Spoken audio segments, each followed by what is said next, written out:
Hey, what's up, guys? I know this is not my normal time for hopping on, but I had a break, got done with work, I still had some energy, so I figured, hey, why don't I show you guys something that I think might be useful for you. So, if you didn't know, April is Financial Literacy Month, okay? So, some of the work I do is at a nonprofit called Ideal CDC, and we do a lot of work just around financial literacy, financial capability, and just the basics, right? But I also do work with folks that have been very successful and have made, or should say, saved and invested a lot of money over their lifetimes. And what I found out is there's actually a secret that most of them did that got them to where they're at, right? So what we're going to talk about a little bit today is just very simply how to do a very simple budget. But to be honest with you, if you get this right, this skill is something that will completely change your life. It might even change your relationship.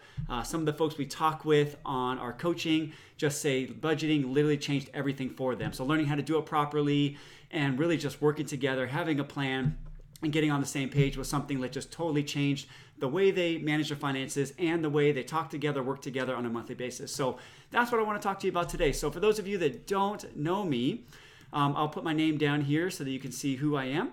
My name is Jason Hamilton. I'm the founder of Keep It Simple Financial Planning, and I love helping people with their finances, right? At the end of the day, that's what I do. And so if you need anything with that, let me know. But we're going to talk about today doing a budget. And so let me take this off here really quickly and slide over to the other page. Okay, so let's pull this up. Let me give it a second to pull up here. Make sure everything is showing. And I'm going to share this out to another page here. So hopefully this is helpful. Let's see, share this to my other group. Sorry about the delay. Okay, there we go. Great. So hopefully you can see this page okay. What I want to show you is how dead simple this can be for you to get your finances on track and to take the first step to doing things the right way. And even if you are doing things all the wrong way right now, but if you start with this and you get this right, I promise you this will set up everything else you need to know for the rest of becoming financially successful, I guess you could say. So found this sheet here. Let me take a step back. So if you want to download this sheet, it's an online sheet. It's from consumer.gov. So if you got to go to consumer.gov/content/make budget worksheet, it's here for you, okay? And I think if you just search for like budget, this will come up. That's what I did. But I actually like this form. I use this form a lot for folks that I'm doing like virtual coaching with because it's really easy to use. So if you've never seen a budget form before or a worksheet before, it's pretty simple. You know, what they normally start with is the month and year you're going to do it for, your income sources up top, and then you line your expenses down the bottom, and then hopefully you have something left over, right? So if you have something left over, then that's where we talk about using that money to save or invest. But most people don't end up with as much left over as they probably should, okay? Generally, it's because people don't have a plan, and then they end up eating out too much is what I see normally. So, this is what's going to help you get started on the process to becoming better, okay? So it's April 22nd right now. Maybe you want to plan for May, okay? So we're going to do this budget for May. And I'm going to show you. This is exactly what you need to do to go through and take the first step to getting your finances on track, okay? So you can get a lot more detail than this, but hey, if you do this as a start, then that's great. You're on a good path towards the right result, okay? So let's say you have $5,000 coming in per month, okay? So let's say you're a married couple. You each take home about $2,500 after taxes. Some of you probably make a whole lot more than this. Some of you might make less, but we're going to start with this as an example, okay? And you can always add in other income sources if you want, but let's just start with this $5,000 to start out, okay? And I'm going to use general numbers here. You might be paying more than this. You might be paying less. I don't know, but I'm going to use some general numbers here. I'm going to show you how to do this so that you know that you can do this yourself and plug in your own numbers, okay? So the way this sheet works is you plug your income in at the top. And then at the bottom, what you'll see is it transfers down here for you, okay? And as you plug in your expenses in these other boxes, those will transfer down there as well. So we're going to do this real simple, okay? So let's say you're currently renting and your rent is $1,500 a month. You're going to put that in there, okay? As you can see, down at the bottom, this is going to transfer down, okay? So it's going to start doing the math for you down here. So you don't even need a calculator. what you might need is to get all your bills out. You know, maybe you want to get your most recent bank statements out and start adding this stuff up. So it may not be as simple as I'm showing it to be, because you might have to do a little bit of work adding up your prior expenses. But what we're going to do here is really budgeting for the future. So when you budget for the future, that's called cash flow planning. This is not meant to be limiting. It is meant to free you up so that when you plan money to spend on certain things, you can spend it freely and not have to worry about it. So let's talk about Orange County. LA rent, generally about $1,500. Some of you are probably going to get mad at me and say I'm crazy and it's way more than that, but you can find an apartment here for that. And if you're not in California, you probably think this is crazy and we pay double what we should, right? So everyone's going to have their own thing. Okay, so let's say you're renting right now and you're paying $1,500 a month for rent. And generally your renter's insurance is probably going to be about $15, something like that. Utilities about $150. Internet, cable, and phone. So the one thing I don't like about this sheet is that it kind of combines everything in one place. I don't think it has somewhere else for like cell phones. Yeah, I think that's all in one place. So again, you could break this down even more, but just an easy sheet to use. So let's say you're paying $60 for internet, and let's say you're paying, $20 for Netflix and, a Hulu or something like that, and your phone's $100. So we're going to have $60 for the internet plus $20 for the cable, because if you still pay for cable, you're crazy. You need to get on Netflix or Hulu, save yourself a bunch of money, okay? So $60 for internet, $20 for cable, and let's say you're paying $100 for your phone. So we're going to put in $180 right here, okay? And if you have other housing expenses like property taxes or any other things like that, you can add them in here. Okay, in this case, we're doing a renter, so we're not going to do that. All right, and then here's where I think a lot of people get tripped up, right? A lot of people don't plan their spending when they go to the grocery store. They don't plan what they want to buy. They don't have any sort of game plan for the week on how many meals that they need, how many lunches, how many breakfasts, and how many dinners. About a decade ago, when I was really working on figuring all this stuff out with my finances, when I sat down and did all the expenses, the biggest thing I was wasting money on was eating out, right? So this section here of food was like easily the easiest section. And I see this all the time. A lot of folks like to eat out for lunch at work every day, and then you realize you spend $15, $20 a day times 5 every week. So that's $100 a week at $20 a day times 4. That's $400 that is going just to eating one meal, right? A day per month. So if you can get really good at grocery shopping, really good at preparing your meals, I'm not saying never eat out. I'm just saying that by getting this under a plan, you will probably have a lot more money left over at the end of the month. So let's say for groceries and household supplies, you figure, let's say you have a family of 2, it's a couple, and you spend $100 per week on groceries, and then another $20 a week on household supplies. So we'll do $120 a week, and then for 4 weeks, so that's going to be about $480. Let's round it up to $500, okay? Meals out. Okay, if you are in Orange County or LA, this is where you can absolutely destroy your whole cash flow plan, okay? So, I don't know what's reasonable, but if you're making $5,000 a month, okay, you probably shouldn't be spending over 2 or 3% on, eating out, okay? So let's put in, $150 on eating out, okay? I know a lot of you are not going to keep to that. How many Starbucks is that? That's like 30 Starbucks, right? So that's like a Starbucks a day, and then you have nothing else. It is what it is, but that's really probably where you should be if you're making this kind of money, no more. Okay, and then if you have other food expenses, you can add those in here. If you take public transportation and taxis, this is kind of an old form. I would call this Uber, right? So to me, this is like if you take Uber or Lyft, you could put that in there. If you do not have a car, if you have a car, then you can put your gas in here. So let's say you have a car, and let's say you fill up once a week for $50. So let's call that $200 a month there.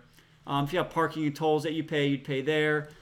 For car maintenance, so obviously car maintenance, you don't need to really, you're not going to have a monthly expense on car maintenance generally, right? So for most people, you're going to have an oil change, let's say once every 3 months or so, okay? So every 90 days. But I still think it's good to put a little bit of money aside each month towards that oil change so that it's not a surprise, okay? So if you're doing like a monthly cash flow plan like we're doing here, and let's say your oil change is $30 every 3 months, then you need to put aside what? $10 per month, right? So we just put $10 in here per month. If we do that, then the money's going to be there for us for our oil change when it comes up. Okay, car insurance. I know some people pay this twice a year. Some people pay it monthly, but let's say that's $120. You put that in there. And, you know, do you have a car loan, right? If you have a car loan, so see, car loans and eating out. So car loans here and eating out here is what kills everybody, right? This is what kills people that have sort of that moderate income. You know, 5,000 take home is probably what, 80,000 a year. That's still considered moderate income in Orange County and LA. So this is where you're going to get killed if you overbuy on a car loan. Okay. So let's see where we're at now. So far we haven't got to any of this other stuff. We've already spent $28.25. Okay. So let's say you have a car loan, and let's say that's $200 a month. Okay. You put that right there. If you have any other transportation expenses, you can put that in there.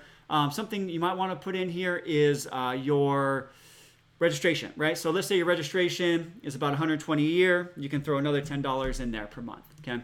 So this is what you got to do every month, guys. And then once you get the first one done, then the second month's super easy. Then you just update things and you fine tune it. But you got to get this first one done to get started, okay? Then under health, if you are taking any medicine, any insurance, health insurance, or eyeglass appointments, you know, those type of things, you can add those here. For most people, you know, this number, because I didn't mention it, but this should be salary after taxes, benefits, and I don't know about check cashing fees. Hopefully you don't have those. But this should be your take-home money, okay? So take-home money at the top. Ideally, your health insurance is included in that. So we're not going to include that, but let's say you did have health insurance that was included and you had another $200 that was coming out of there. Okay, that's obviously low for most people, but hey, I'm just using this for an example right now. All right, and then if you have child care, child support, you know, money you're sending to family, clothing, laundry, donations, entertainment, that's all going to go under here under personal and family, okay?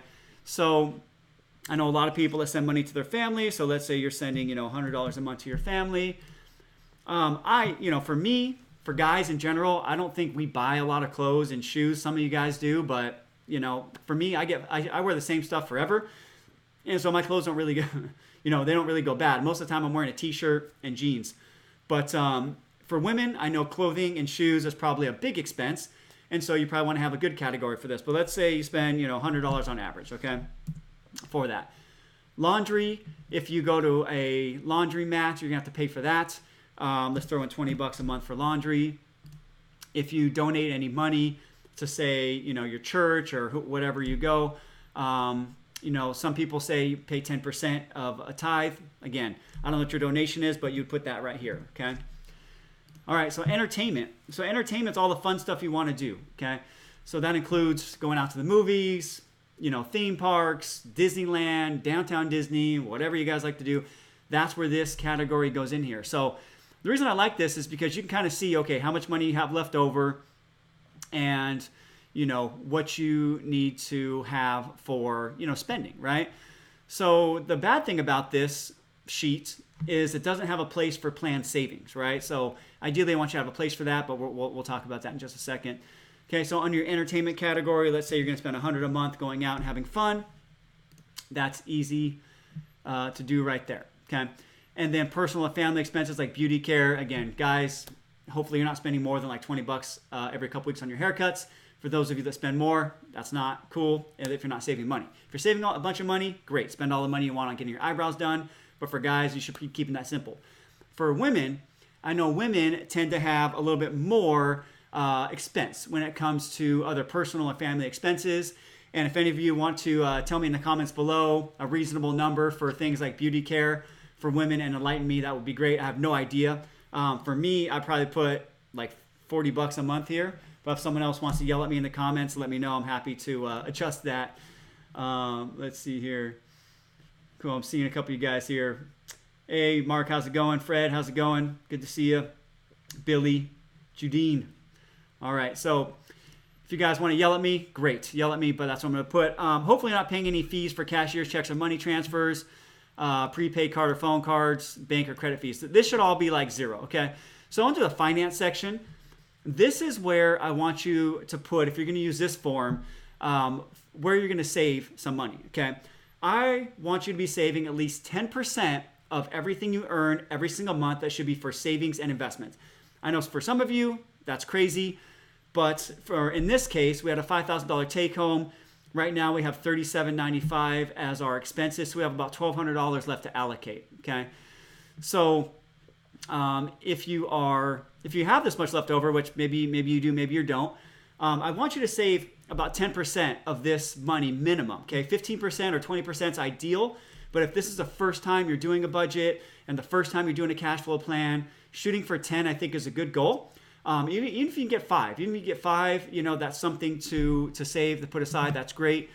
But let's say you're going to put 10% aside, so you're going to put $500 aside for savings.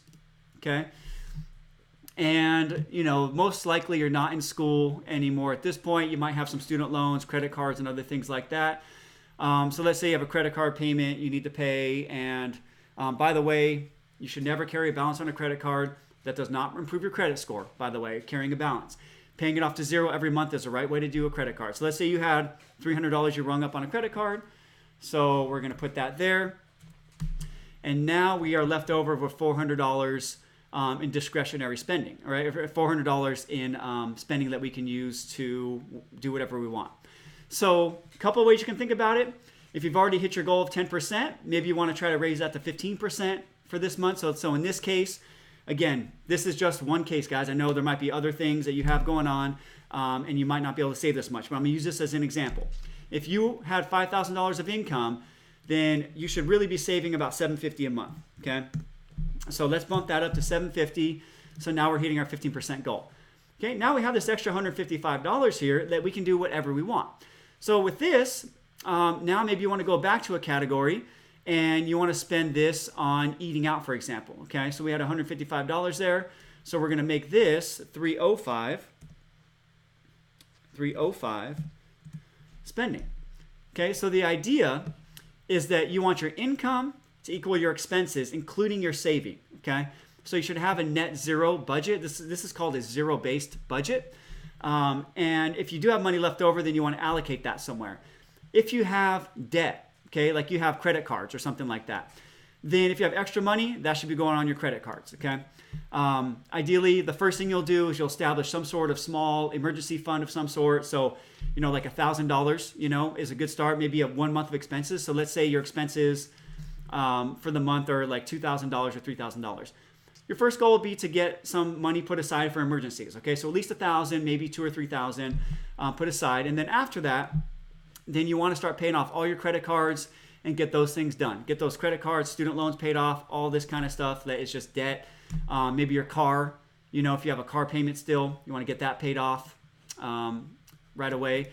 And then once you pay off that car loan, your credit cards, all your student loans and everything like that, then if you have any more money left over here, then that's going to go here into your other expenses category, which is going to be your savings, okay?